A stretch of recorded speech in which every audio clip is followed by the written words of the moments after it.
శ్రీ కంచి పరమాచార్య లీలలు ఈ వీడియో చివరి వరకు చూడండి. నచ్చితే ఒక లైక్ చేసి మా ఛానల్ని ఎంకరేజ్ చేయండి. మీ ఫ్రెండ్స్ అండ్ ఫ్యామిలీకి ఈ వీడియోని షేర్ చేయండి. అలాగే మరిన్ని వీడియోస్ కోసం సబ్స్క్రైబ్ చేసుకుని పక్కనే ఉన్న బెల్ ఐకాన్ ప్రెస్ చేసి ఆల్ అనే నోటిఫికేషన్స్పై క్లిక్ చేయండి. అలాగే మీ అభిప్రాయాల కింద కమెంట్స్ రూపంలో తప్పకుండా తెలియజేయండి.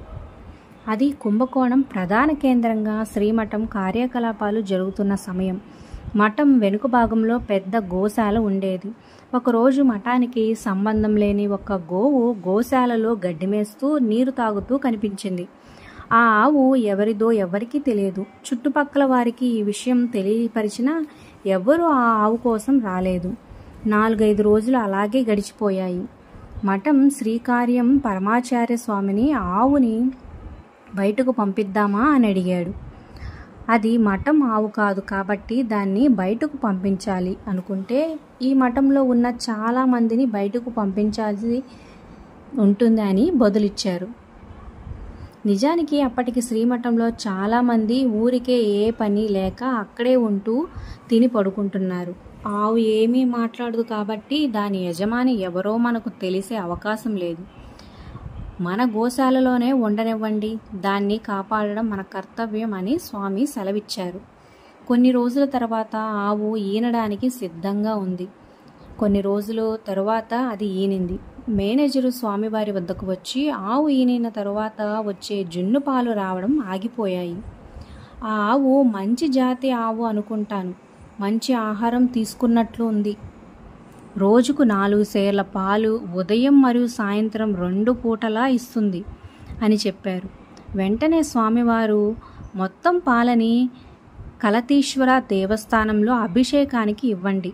ఆ ఆవు శ్రీమఠానికి సంబంధించింది కాదు కాబట్టి ఆ పాలను శ్రీమఠం అవసరాలకు వినియోగించరాదు అని చెప్పారు.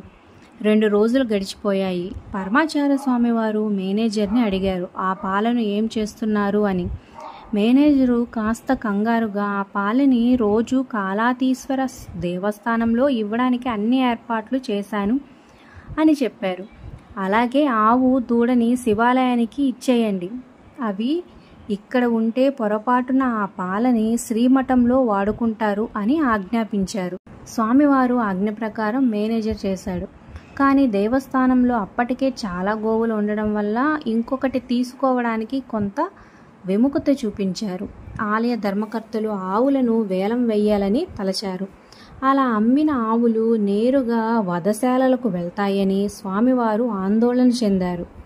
వేలం వేసిన మొత్తం ఆవులను కొనుగోలు చేయాల్సిందిగా ఒక ధనిక భక్తుడిని ఆదేశించారు. తరువాత ఒక్కొక్కటిగా వాటిని బాగా చూసుకునే భక్తులకు ఇచ్చేశారు. గోవులపై పరమాచార్య స్వామికి ఉన్న ప్రేమ అటువంటిది. గో బ్రాహ్మణేభ్య శుభమస్తు నిత్యం లోకా సమస్త సుఖినో భవంతు. అపార కరుణా సింధుం జ్ఞానదం శాంతరూపిణం శ్రీ చంద్రశేఖర్ గురుం ప్రణమామి ముదావహం. మీ అభిప్రాయాల కింద కమెంట్స్ రూపంలో తప్పకుండా తెలియచేయండి. Like, share, subscribe for more videos.